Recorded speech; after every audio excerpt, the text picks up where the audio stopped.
We've all been there. A speeding ticket. And not just any speeding ticket. A speeding ticket while on a trip abroad. And that comes with all kinds of problems, like late penalties and foreign language barriers, or government websites that only accept obscure ways of payment. It's time for a revolution. With PayTicket, your foreign parking ticket problems are a thing of the past. Simply input your information, such as name, email, and country of residence. Take a quick photo of your ticket, plug in your credit card details, and click Send. And PayTicket will take care of the rest. No matter what kind of traffic or parking violation you may have to pay, PayTicket makes it easier. Simple, fast, hassle-free. That's PayTicket.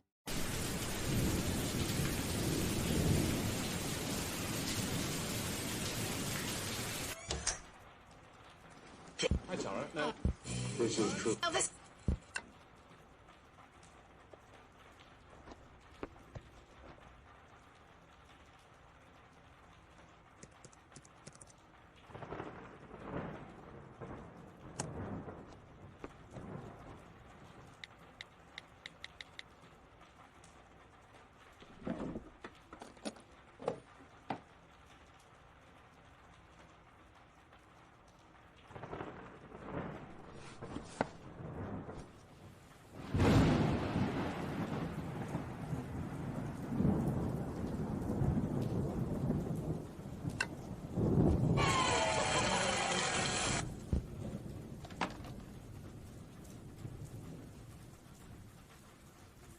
Stunning video templates. Each video maker is carefully designed to look professional. Our video makers are super easy to use and let anyone with an internet connection create high quality videos in seconds. Edit logos, mockups, videos, and design templates with just a few clicks. Each template is carefully made by design experts, so your work will always look great. Get started with the best video maker at Plazy.net.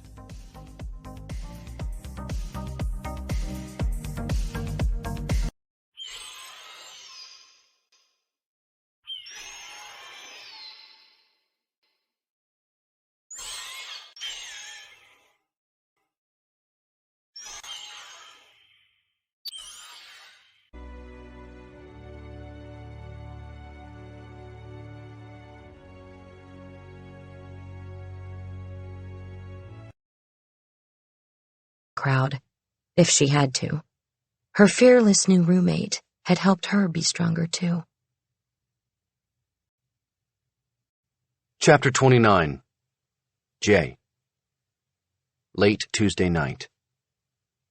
Jay's neck is stiff, the budget spread out on the coffee table in front of him, the laptop open, a single lamp on.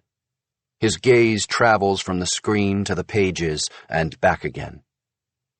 It's after 3 in the morning when he hears footsteps in the hall. Not the shuffle of Beth's slippers, but the padding of bare feet. The guest bathroom door opens. The sound of splashing. Good God, she didn't even close the door to pee? A moment later, a flush, the faucet, more creaking, and suddenly she's there, eyes half closed, hair tousled. Shit! She jumps when she sees him. I didn't know anyone was up. Yeah, sorry, he says, closing the laptop. Didn't mean to scare you. Had to take a badass whiz. Yeah. She's not naked, but she might as well be. She's put on an old Rolling Stones t-shirt, Mick Jagger's oversexed lips gobbling up her voluptuous breasts. The shirt barely covers her ass, and the fabric is so threadbare it's almost transparent, ripped at the neck so it hangs off one shoulder. He remembers the episode in the bedroom, panicked that she might recall how he stood there, watching her. But she appears unaware. Got anything to drink? She asks, yawning. Help yourself. He motions to the wet bar in the corner. Nah, just a beer or something. I'm parched. In the fridge. He watches her pad barefoot into the kitchen. Except for the counter, the rooms are open concept, and the fridge light illuminates her figure. He tries not to look down the length of her body, but he can't help it. Her legs are toned and tanned, her curves silhouetted beneath the thin cotton. Want one? She grabs a beer and twists it open. No thanks. Gotta keep a clear head. Big day tomorrow. She closes the fridge and the silhouette is lost. Jay almost salivates watching her take her first swallow. He really could use a drink, but Karen would be angry if he's hungover for the meeting at the bank tomorrow. Cassie walks back into the living room, looking around. Considering how drunk she was a couple hours ago, she seems awfully sober right now. Had it been an act? He suspects everything about this woman right now. So, I asked before if you were any relation to the ad people. Used to be Ogilvy and Mather, something like that? She shrugs. Not that I know of, she says, looking around. Great place. You guys own or rent? Own. Cool. She says the word lazily, like a teenager. Cool. She takes a few steps to the entertainment unit and peruses their vast wall of vinyl and CDs. You like music? Who doesn't? True. She leans over to read the spines, casually running her fingers along the cases. Bent over like that, Jay can see her panties, skimpy and black, and a shudder rocks through him. He flounders for something to say. Beth tells me you're a jazz singer? He stammers. Like Amy Winehouse? Did she say that? She straightens, seeming pissed. No. She said other people said that about you. Yeah, well, I got the Amy Winehouse thing from people with no imagination. About Town called me a young Sarah Vaughan. Wow, that's great. I love Sarah Vaughan. I don't, she says. She sees a CD and pulls it off the shelf. Oh my God, I can't believe you have this. Well, of course you do, but I haven't heard it in ages. She turns the case around, presenting Beth Crawford's first and only classical CD, The Lotus Flower. On the front cover, Beth, in her 20s, sits at a white grand piano, looking slightly off-camera. She wears a floor-length white gown with a deep V, her long blonde hair in full waves, her pearls clasped around her neck. Her face is young, serene, unreadable. A ghostly white lotus blossom floats above her like a pale cloud. Jay hasn't heard the CD since he and Beth were dating. She didn't like listening to it. Her gory days, she called them. Can I put it on? She asks, opening the case without waiting for an answer. Sure, but use the headphones. Beth's a light sleeper. She didn't used to be. Cassie inserts the disc and hits play. The opening notes of a strong piano solo ring through the house. Shit, sorry. But she doesn't seem very sorry, casually scanning the unit for the volume button. Jay can't find the remote, so he rushes over to turn it down. Cassie winces. A cute expression, like a little girl who knows she can't get into serious trouble. Sorry, she says again. Jay's heart is pumping. He steps away from her as she closes her eyes, listening to the music, swaying on her feet. Man, doesn't she sound great? She's so talented. She could play anything when we were kids. The silence between them is filled with Beth's music. Rhythmic, studied, Beethoven or something. Maybe Bach. It's all the same to Jay, always has been.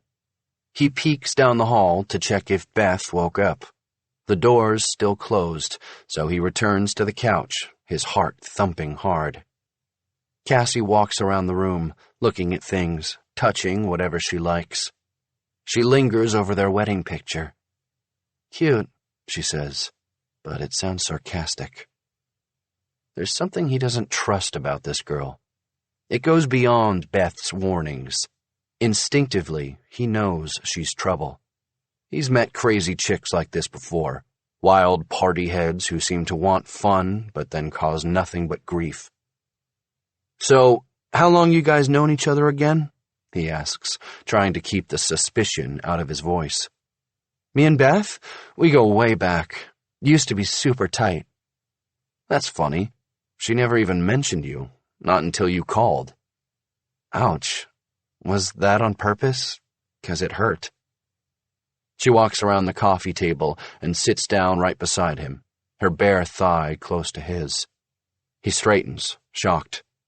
There's a chair across from him, lots of room on the far side of the couch, and there she is, right beside him. He smells the stale booze and her unfamiliar, musky perfume. She stares at him with frank green eyes. We shared a dorm room in college for a couple years, she finally says, so you do the math. I thought it was just 1 year, then you dropped out. Did I only last that long? She snaps her fingers. I keep forgetting. So I hear you're making a movie with Mila Jovovich? That's a bit preemptive, but she liked the script. Past tense? She likes it. We're negotiating. Cool. He feels anxious sitting this close to her, so he gets up to pour himself a drink.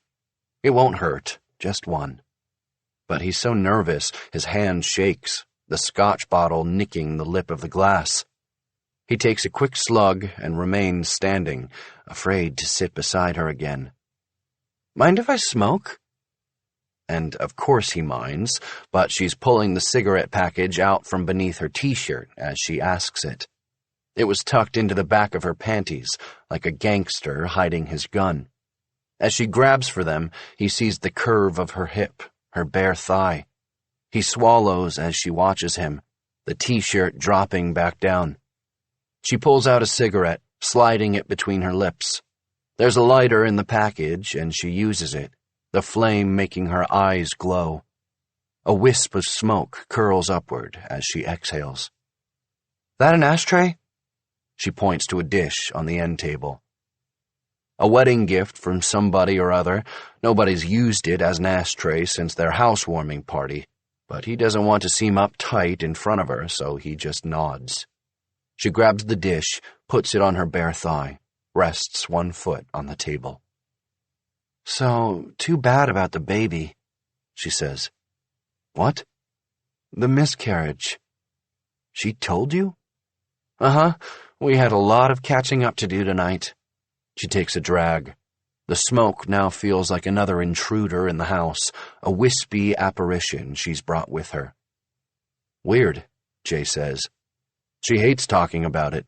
Nobody even knew we were pregnant, except for my parents. Maybe we're closer than you think, she says. We never keep secrets from each other. Smoke rings curl out of her lips as she pumps her jaw. Once, twice. It looks obscene, as if she's giving head. So, you guys trying again, or what? It was amazing how rude she was being. His parents had a term for girls like this. Coarse. Such an unassuming word, yet it said so much. They'd used it about that chick from college, too. Yeah, I guess, he finally says. The tension clamps harder, a vise inside his chest. He drains his scotch, feeling it burn and twist going down his throat.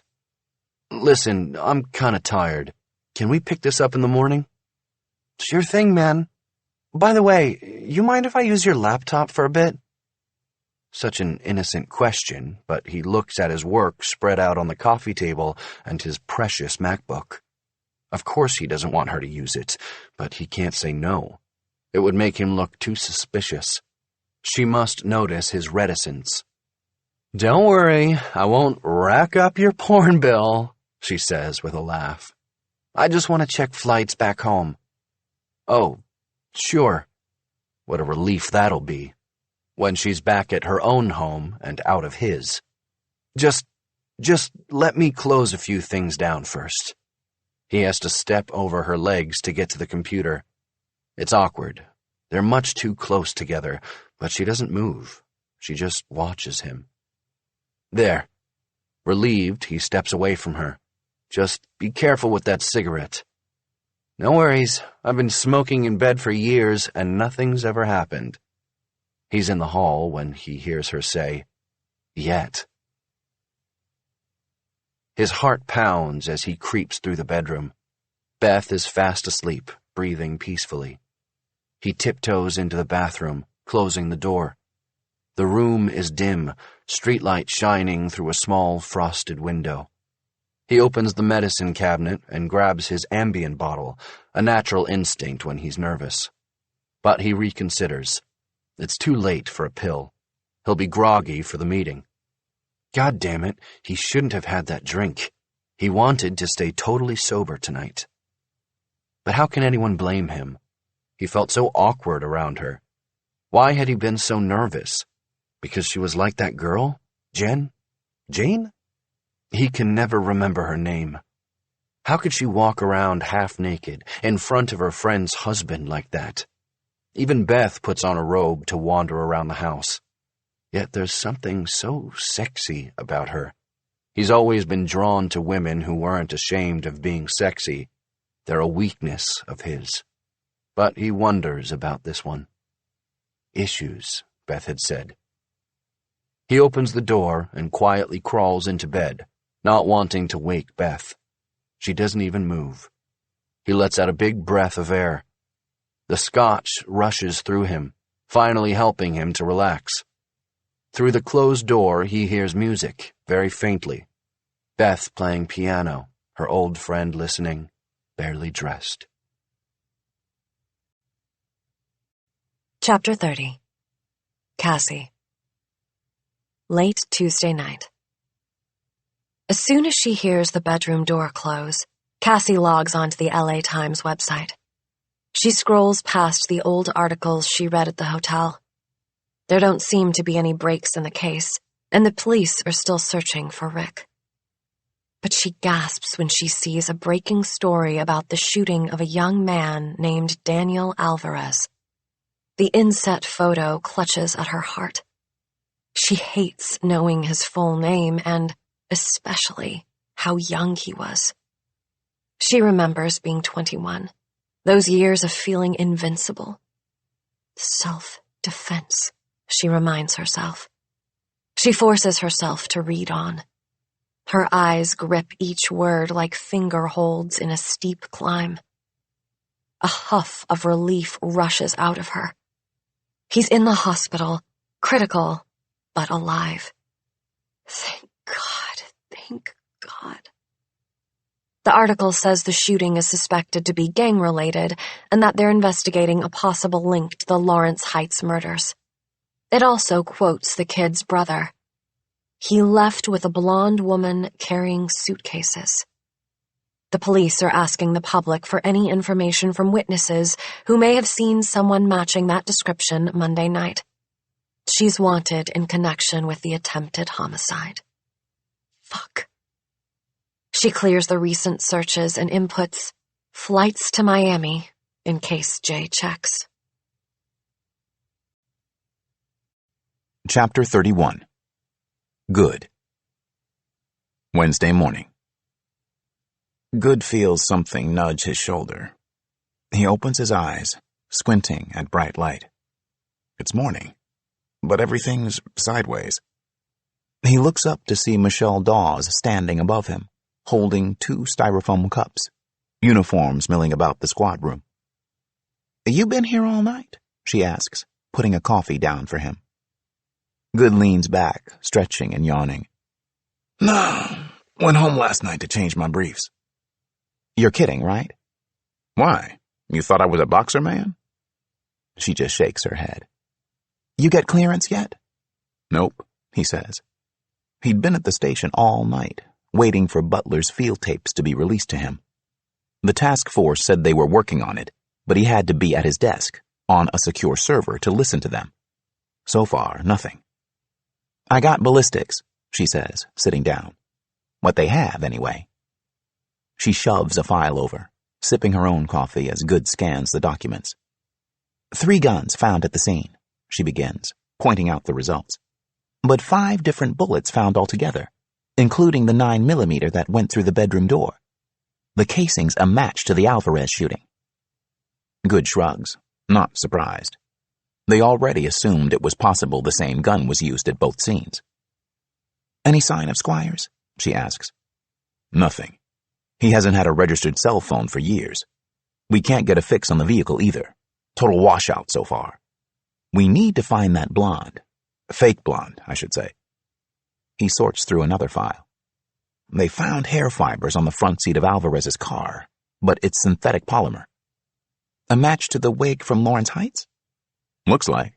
Same fiber length, same color. But it's a common type, available in just about every wig shop in the city. Doubt we can narrow it down." "I've been busy too," she says, "running his associates again." She goes to her desk, only a few feet away, and taps at her keyboard. Good rolls up his chair, and she angles the screen toward him. "Richard Squires," she says, "this is your life." The monitor glows with the felon's considerable criminal record, from drug charges to aggravated assault to armed robbery. Among the thug's associates, Good sees Robert Hackett's mugshot, the young man who'd been found dead at the scene. There are various seedy-looking characters, all male. On his file are only 3 known female associates, 2 of them blonde.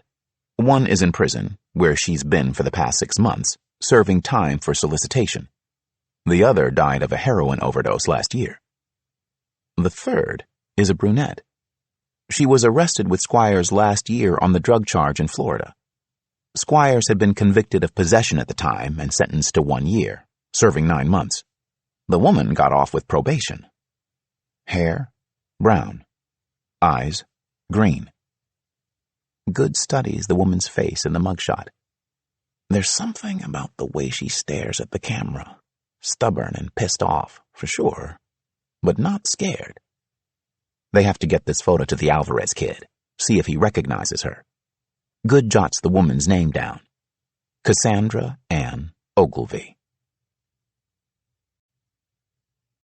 Chapter 32. Jay. Wednesday morning. Jay wakes up thinking of her. Her voice and her legs and her breasts and her lips.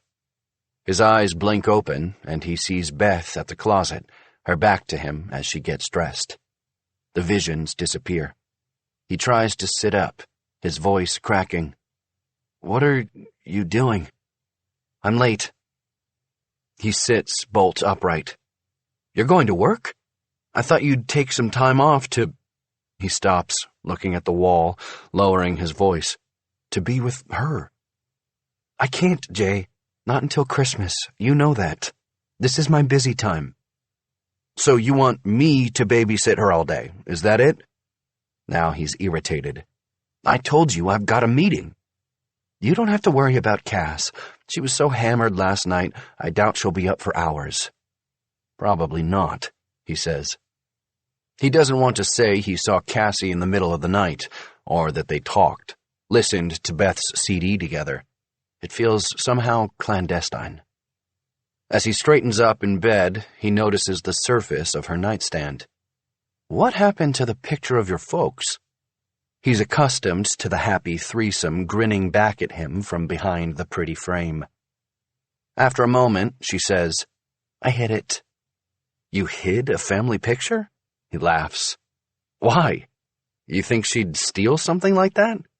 "Of course not," she says, continuing to get dressed. "Then what is it?" "I don't want to talk about it." "Beth, we have to talk about it." But she ignores him. "I have a right to know who's staying in my own home, don't you think?" He crosses his arms. She sighs heavily, seeming to consider it, then comes to sit on the bed beside him. "When I said she had issues," she begins, her voice a whisper, "I meant emotional issues, mental health issues. That's what the doctors told her, anyway.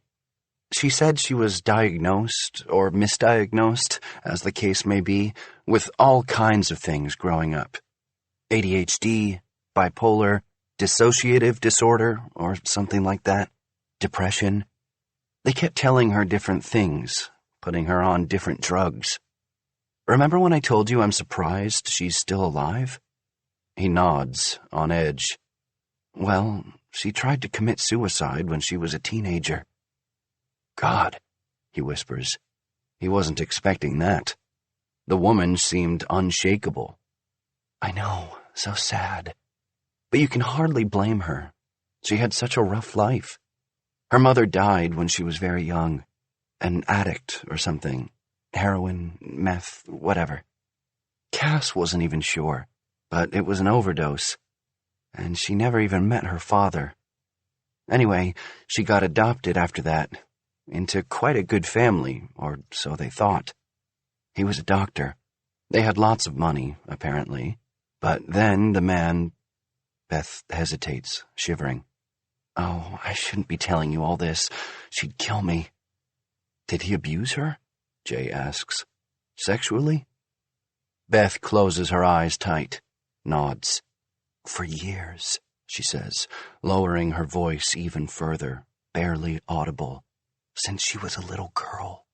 Cass was about 11 or 12 when it all came out. The guy went to jail, but the wife was devastated. After that, Cass had to go into foster homes. God knows how many different places she lived or what happened there. But at one of the homes she was in for a while, they'd lock her in her bedroom when they couldn't handle her. That's why she doesn't like closed doors. Beth glances at their own bedroom door, giving a sad smile. I don't know how she got through it. Poor thing. Jesus, that's awful. Beth nods, but she's quiet for a moment, her fair brow working over memories. In the silence, Jay tries to reconcile the woman he saw last night with this horrific story. He's not sure if it fits perfectly or doesn't jibe at all. I still don't understand why you had to hide that picture, he says. She turns to stare at the nightstand. That last summer in the Hamptons, when Cassie stayed with us, she got really attached to my parents. What do you mean, attached? Well, she kind of adopted them, or vice versa. I don't know. It got very confusing. Is she psycho, Beth? Just tell me. God, no. And it's not her fault. She just glommed onto them, that's all. I think she wanted what I had. She loved the idea of a real family, you know? Mom, Dad, nice house, square meals, everything like that. My parents really liked her, too. I think they felt sorry for her. You didn't know them. They were very generous people. My mother, especially. She was always looking for a new charity case, and she had a soft spot for Cass. Anyway, when they... She hesitates again, swallowing a lump in her throat. When they died, Cass took it almost as hard as I did. I think they sort of became her parents that summer, you know? So I just don't want her seeing any pictures of them hanging around. She doesn't need any reminders. She holds up a finger. But don't tell her I told you any of this. She'd be livid with me. Are you kidding? I'm not going to get into this shit with her. She sounds like a nut job, and I'm no shrink. She laughs weakly. You have such a compassionate heart. You know that? One of my great qualities, he says, grinning. And very humble, too. She laughs. I better run. I'm already late, and I want to leave Cass a note. She leans over to kiss him, trying to brighten the mood. Good luck at your meeting. Yeah, thanks.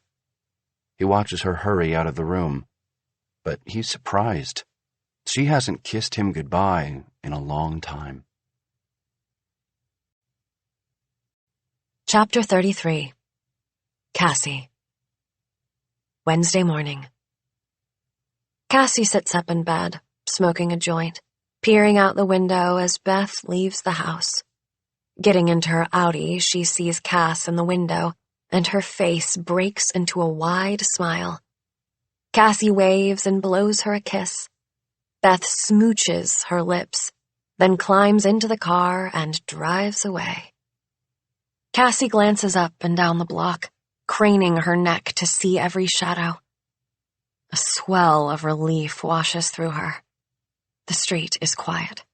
There's nobody watching from a parked car, no one hiding in the shadows, only the happy details of her friend's privileged life.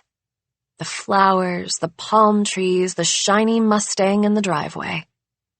Cassie isn't surprised Beth settled down long before she did, because getting married and buying a house was what you should do. Beth always worried about what she should do. Always wanting to be perfect, always trying to do the right thing. As if that were even possible. She lets the curtain drop closed. How will she be able to stay cooped up in this house? How long will she have to hide? She's not sure, but she's already restless. She tamps out her joint and immediately lights a cigarette, feeling jittery. She needs something to do while she waits for Jay to leave and she can check the news again. She grabs her makeup bag and fishes out the broken bracelet. Maybe she can restring it, just to occupy herself. But when she sees the leather thong and the loose wooden beads, her heart catches on a memory. She remembers the way Beth used to stare at her wrists when she didn't think Cass could see. She didn't ask about the scars, not for weeks, and Cassie didn't say anything either. If she had a few secrets she wanted to keep, that was up to her. Finally, one night after they'd been drinking, Beth said the room was spinning so fast she might throw up.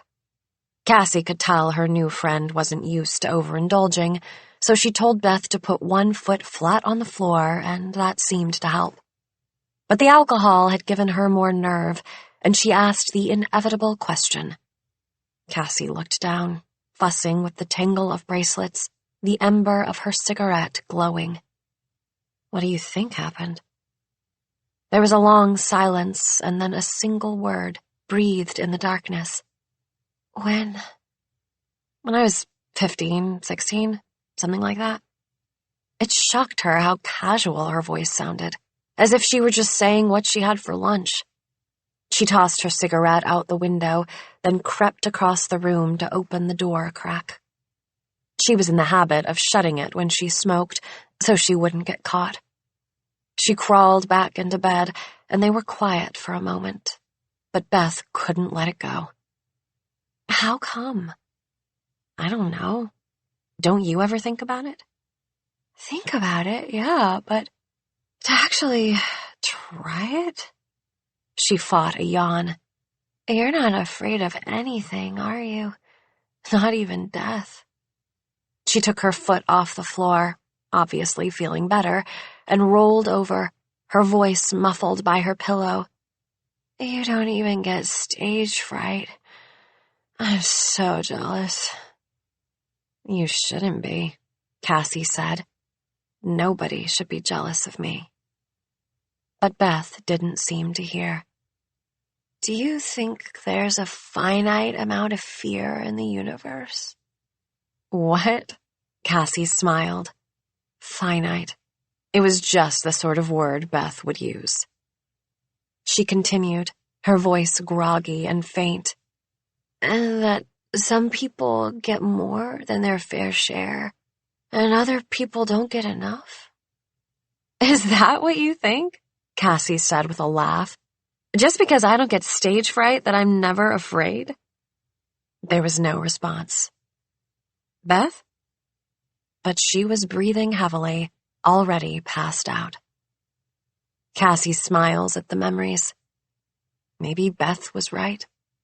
Maybe there was a fixed amount of fear in the universe, and she was one of the luckier ones. But it didn't mean she was never afraid. She was terrified Monday night, hearing gunshots, sirens, dogs barking in the night. But now that she's here, in her old friend's house, the fear has eased. It might even have something to do with Beth herself. Cassie had always been the brave one between them, the strong one, even the crazy one. Beth was so much more delicate and vulnerable. But they complemented each other, and, in a way, they must have needed each other to define themselves back then. Maybe they still did. She senses movement from the next room and puts the bracelet away, taking one last drag and crushing her cigarette. She hurries into the hall just as Jay comes out of the bedroom in a nice gray suit. Morning, she says brightly. Don't you look dapper?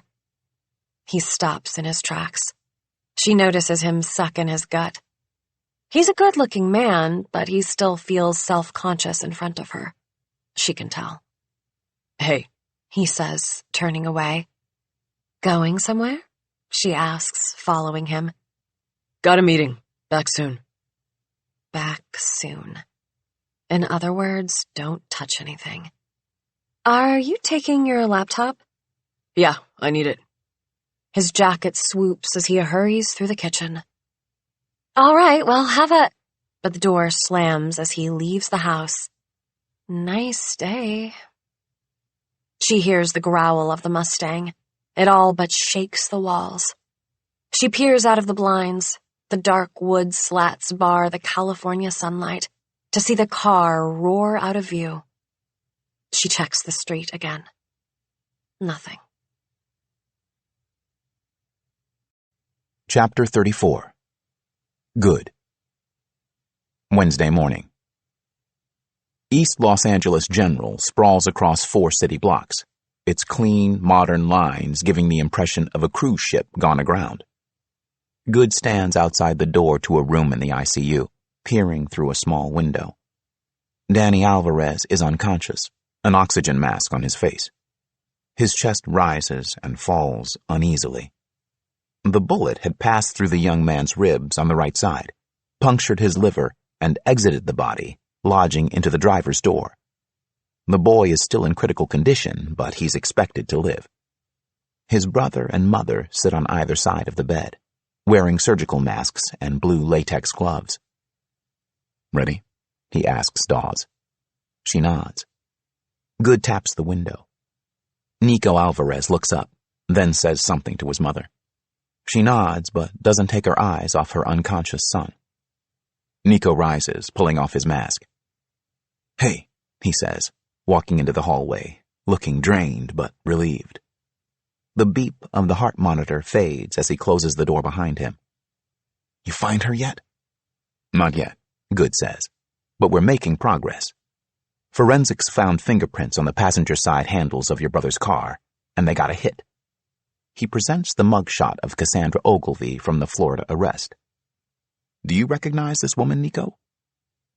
He squints at the photo, considers it, shrugs. Take your time. Maybe you've seen her around before. Maybe she knew your brother? I don't think so, he says, shaking his head. Never saw her before. Dawes' phone rings and she excuses herself, stepping away to answer. Nico, we believe this is the woman your brother left with Monday night, says Good. We found a cluster of long blonde hairs on the front seat of his car, but they were synthetic, so we think she may have been in disguise. He rests a blank page of his notebook against the photo, covering the woman's dark hair with the white paper. Take another look. The boy glances at the photo, cocks his head. Shit, yeah, that's her. Could be, anyway. Excellent. You said she had bags with her. Did you get a good look at them? No, it was dark. I wasn't paying attention to her goddamn luggage. Was she injured as far as you could tell? No, not at all. Dawes winds up her call and heads over, giving Good a meaningful look. Thanks, Nico. If you think of anything else, you let us know. The boy nods and opens the door to the room, but before he disappears, Dawes reaches out. I know this is tough, Nico, but it could have been a lot worse. Your brother's gonna be okay. He's a lucky guy. Yeah? Why? You gonna pay his hospital bill? He throws her an angry glare, then disappears into the room. Dawes stares at the door and sighs heavily. That was a stupid thing to say, wasn't it? Good shrugs. Serves you right for trying to be nice. Was that the judge? She nods. We're all set. Good swells with his own brand of reserved optimism, pocketing the photo. As soon as they got a hit on the prints on the door handle of the Ford, they called their favorite judge to rush an arrest warrant for Cassandra Ogilvy. She is no longer just a possible suspect in the Butler case. They have hard evidence she was involved in the Alvarez shooting too. Ogilvy is now wanted for attempted murder. Chapter 35. Beth. Wednesday morning. Beth fixes her coffee in Starbucks, glancing around for the man she met the other day. Tony? She hopes she sees him again. It's been a long time since a guy made her feel attractive, and she could use another ego boost. Especially now that Cassie is here, sexier than ever. She recalls the shock at seeing her friend wave from the guest room window, her face seeming to float between the curtains, ghostly and unreal. She'd expected Cass to sleep in for hours, the way she always used to, so it had been such a surprise that she was awake. Beth chews her lip worriedly. She hopes Cass hadn't overheard any of her and Jay's conversation this morning. I think she wanted what I had. Her phone rings, and she gets worried when she sees the screen. Her mother-in-law never calls her. Ellen? Is everything all right? Of course, dear. Everything's fine. But she has an edge in her voice. Jason called earlier. He'd sent your father some film documents and needed advice. Uh-huh, Beth says, irritated. He said he met that friend of yours last night. She was a bit wild, and that she was very drunk. She had a few drinks, yes. We both did. What business is it of yours? She carries her coffee out into the sunshine. The relentless California sunshine. And you're leaving her alone in the house all week? It's only 3 nights. She's leaving Friday. And she's not going to be alone. Well, she'll be alone today, won't she? When Jason goes to his meeting and you're at work? He told me you said the girl had... Beth interrupts her. Ellen, can we talk about this some other time? I've got a student waiting. She hangs up without saying goodbye. She can't defend herself right now, not against this, because part of her isn't even sure why she let Cassie stay with them in the first place. It was such a risk. She gets to her studio with only a few moments to spare before her student comes in. A young girl of 12, dedicated but untalented. They sit on the piano bench and the metronome starts. Click, click, click. The girl begins the first of a series of endless, repetitive scales. As Beth turns the page of the music book, she's so angry her hands tremble. Why did Jay have to mention anything about Cassie being drunk last night? He knows how critical Ellen can be. She'd been so wrong about his parents, and so damned naive, it still humiliates her. She remembers the night they announced their engagement, over dinner at the country club. She'd only met Jay's parents a few times, and she wanted to make a good impression, so she sat straight-backed, smiling, trying to be the good girl. Jay was even more eager to please them than she was, exchanging his cool, confident persona for that of an eager little schoolboy. She barely recognized him. When they finally got past the inevitable, "That was fast," and "Are you sure you don't want to wait?" Ellen turned to her. Congratulations. Aren't you going to congratulate me? Jay asked, laughing. You don't congratulate the groom-to-be, she snapped. It's bad form. All through dinner, Beth felt them regarding her, sizing her up, making her feel like a damaged antique they were only half interested in buying. Then the questions started in full force. So sorry about your parents, they said, the picture of sympathy. How awful for you. We understand they weren't in a very good financial situation when they passed. That must have been so difficult to deal with, on top of everything.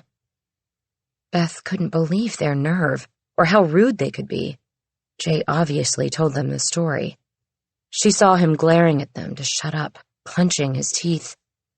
As the night went on, the questions got more subtle, but they didn't stop.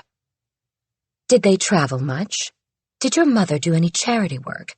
Where did your father golf? It was obvious they were trying to learn the fundamentals of her upbringing, and it appeared her answers helped her pass the test. They were especially happy she was taking Jay's name. I love that you're so traditional, Jay's mother said, one of her few pleasant statements of the night. But Beth wasn't changing her name because she wasn't a feminist.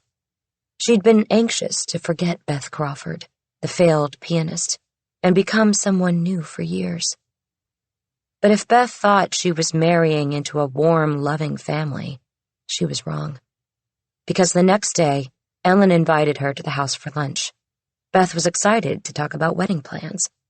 She also wanted to explain that she and Jay had decided to foot the bill for the reception themselves. The groom's side of the family wasn't responsible for paying for a wedding, and since Jay's parents were so interested in good form, she thought they'd appreciate that.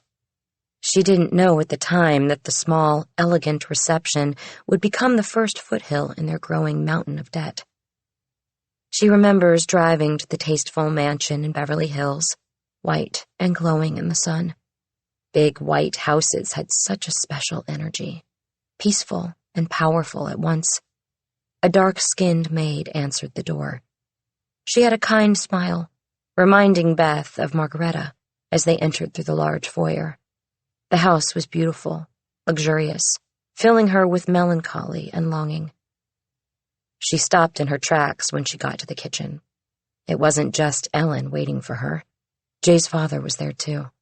She smiled awkwardly as everyone shook hands. "We're just waiting for someone else to join us," John told her. Beth wondered who it could possibly be. A wedding planner? A minister? The maid set out sandwiches with the crusts cut off, tea, and a bowl of store-bought potato salad. She then vanished without saying a word, without either of the Montgomerys acknowledging her presence. It was very different from Margareta, who had been a loving part of the family for years. "I love your pearls," Ellen remarked as they waited. Beth was so nervous she'd been toying with them. "Thank you. Are they Mikimoto?" "Tiffany, actually. A gift. They've been handed down through the family. They were my grandmother's to begin with. My mother left them to me. They're just beautiful. Pearls always look so perfect, don't they?" She glanced at Beth's dress. "No matter what you're wearing." Finally, there was a commotion in the foyer as the maid answered the door, and another gentleman walked into the room, carrying a large briefcase. He had thinning silver hair and wore a pinstriped suit. When he sat down, he pulled out a thick legal document, and Beth read the front page. It was a prenuptial agreement. The sight of it made her stomach clench. They didn't even go into John's den for the discussion. They sat in the kitchen. This was grunt work. "Don't mind us for being candid," John had said, "but we have to insist on this. Standard practice. We have to protect ourselves, our investments, our son." Even in her shock, Beth couldn't help but notice the order of their priorities, with Jay being last on the list. The lawyer went to work, outlining each page of the document. Every minute that went by, Beth felt more stupid and depressed, more self-conscious of the wedding magazines she'd brought sitting on the table, the pretty brides looking vapid and unaware. She had dressed up for this, done her nails, spritzed on her best perfume, thinking she'd be discussing menu options and bridal gowns with her future mother-in-law. But it was all legalese. There would be no alimony or settlement in the event that the couple divorced, and only legitimate children would be provided for. Legitimate? How archaic, she'd thought. And, of course, they wouldn't be responsible for any debts incurred under her or her family's name. "This wasn't Jay's idea, by the way," Ellen had said. "Please don't blame him. He was angry about it, but it's what's best for everyone."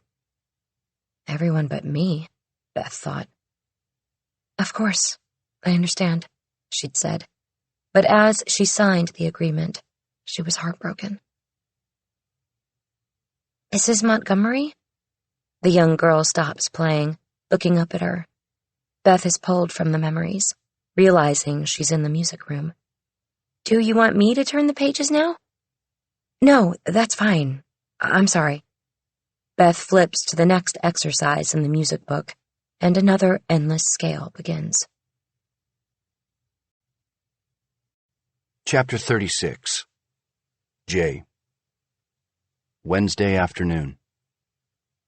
Jay and Karen sit in big leather chairs in an immaculate office. They're at her bank, not his.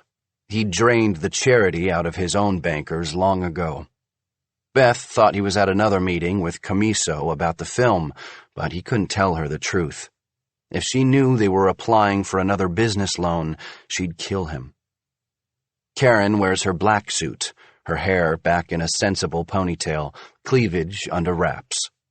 Jay chose a nice suit himself and took it easy on the hair gel. As nervous as he is about the loan, he still can't stop thinking about Beth's old roommate being alone in the house. She was already smoking drugs before he left this morning. She's probably going to rip them off and skip town. He should have hidden his watch collection. He makes a mental note to do that when he gets home. Unbidden, Karen reaches out and takes his hand. "I'm nervous," she whispers. They must look like a young couple waiting to be approved for their first mortgage. "Don't be," he says, but he sounds more confident than he feels. "We need this money, Jay." "Don't worry, we'll get it." "I hope so," she says, chewing her lip. "This would save our asses. We wouldn't look so desperate. I just hate feeling beholden to that jerk." "Me too. Just relax. I'm sure everything will be fine." He gives her hand another squeeze and kisses it. They smile at each other in a way that's supposed to seem fraternal, as they tell their respective partners. "We're like brother and sister." But they both realize it's much more than that. He knows Karen understands him better than his own wife does. They certainly have more in common. He and Karen both grew up in L.A., both went to Ivy League schools, both were drawn into the movie business by a creative pull neither of them could resist. There had been encounters over the years, several of them, in fact. But it had been a while now, not since Beth was trying to get pregnant. They decided it made them feel too guilty. For Jay, sex was now something that had very little to do with pleasure. He'd learned so much about ovulation and optimal days, it felt more like a night course than intercourse. Karen didn't question the change in their relationship. She had a long-term boyfriend herself. But he still thinks about her, and he knows she thinks about him. Sometimes he remembers their little pact. If this movie thing doesn't work out, we could always get married. And wonders if he would be happier if he had married Karen instead. The door opens and they unlink hands. A blonde woman in her late 40s comes into the room, well-dressed and friendly-looking. She specializes in business loans. It's not the first time she's lent money to Bermont Films, and Jay hopes it won't be the last. "Can I get you guys coffee or anything?" she asks, smiling. She has a stack of files with her, his budget sitting on top. "We're good," Jay says. The woman scratches her chin as she peruses the files in front of her. Jay feels his heart suspend beating. Chapter 37. Cassie.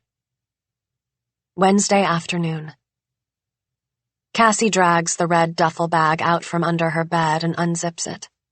The gun is a cool, dull weight in her hand. She has to get out of the house. If she gets some fresh air and sunlight, it might help her relax. She can't sit inside watching basic cable all day, and she jumps at the sound of every car going by. Not even the Montgomery Music Collection can entice her. She noticed the backyard was private and fenced in, surrounded by greenery. Nobody would see her tanning back there. But she can't take any chances, so the gun is a safety precaution, just in case. She begins snooping around for supplies. After opening a few doors in the hallway, she finds the laundry room and, next to it, the linen closet. Beth was just the sort of woman to have a nice linen closet, matching sheets and towels neatly folded. She sorts through the stacks for a beach towel, throwing one over her shoulder. She hesitates when she sees a small pile of pastel cotton tucked on the bottom shelf. Curious, she lifts one out. It's a little flannel blanket for burping newborns. The sale tag from Baby Gap is still attached. Why does she keep all this stuff around? Beth always did like torturing herself. In the master bedroom, she sees the pillow shams, the mocha bedding, the polished furniture. It's a serene room, yet there's something almost too calm about it. It reminds her of the living room at the rental house, full of all those bodies and blood. Because this is the scene of a crime, too. It's the place where happiness went to die. Certainly her old friend's happiness had gasped its last breath here. Cassie knows Beth well enough to realize she's miserable, as much as she tries to hide it. But Cass sees through her old friend's perfect act. She always could. She creeps to the dresser, opens a drawer. Jay's t-shirts are neatly folded. Another. Beth's underwear, a study of neutrals. She walks to the bed and opens the nightstand. Sees a couple of romance novels tucked away. The shelves in the guest room closet are stacked with these books too, mauve and pink covers, with couples in swirling embrace. She laughs to herself. She can't believe Beth still reads this stuff. But as she closes the drawer, the paperbacks shift and she sees something glinting beneath them. She reaches in and turns it over. She gasps when she sees the photo from that last day at the summer house, Beth with her arms around her parents. She remembers Beth asking Cassie to take the shot of them together. But this is the photo her old friend chose to frame from that day? And not the two girls together? Cassie's pretty sure Beth hasn't been carrying around a picture of them in her wallet all these years either. Cass isn't sure why Beth didn't stay in touch, as the girls promised to do that summer. She guesses it's because Beth never approved of Cassie's lifestyle, the drinking and the drugs. Cass still feels judged by her old friend that way. She suspects if it were up to Beth, they never would have seen each other again. She sighs, touching the glass, then quietly puts the photo back. She steps into the ensuite and opens the medicine cabinet. Judging from the shaving cream and hair gel, she sees what must be Jay's shelf. She notices a prescription bottle. It brings back the memory of manicured fingernails shoving pills into her mouth, urging the glass of apple juice to her lips, the door locking, the knob hot and slippery in her hands as she tried to pull it open, her throat aching from screaming, the fury and fear mixing in her gut. Then, slow stillness would seep through the walls, bringing with it relief. Then, finally, sleep. She shakes off the memories, or tries to, at least. She notices the prescription is in Jay's name for a fairly heavy dose of Ambien. Everyone has their problems, she thinks, putting the bottle back. Another shelf is full of drugstore finds. Hairspray, moisturizer, hand cream. Beth doesn't appear to be using designer skincare right now, but Cassie would have guessed there'd be lots of sunblock. And there is. Beth was always protective of her fair skin. During that summer, Cassie remembers Beth slathering on SPF 30 every hour on the hour. Cassie didn't worry about that so much. She tanned well. Rather than sunblock, she grabs a half-empty bottle of baby oil, then pours herself a strong drink. The back door is stiff on its hinges and takes a moment to open, as if no one has used it for a while. She steps out into the sunshine. The yard is angled into the hills with a high cedar fence. She'd always imagined Beth would end up in a house like this. She glances around as she spreads a towel on a lounger. The patio furniture is classic, but the navy chairs are fading and the barbecue is covered in a film of dust. Overgrown frangipani bushes rim the yard, red flowers blooming. But it's clear they don't have a gardener coming in, and this would be one of the few houses in the neighborhood without a pool. It's like a dream perfectly set up, but then stalled in mid-flight. She feels a combination of envy and sympathy, two things Beth could always make her feel. She packed bathing suits, but didn't bother digging them out, settling on her mismatched bra and skimpy panties. She takes off her robe and rubs baby oil on her chest and stomach, down her legs, her skin gleaming.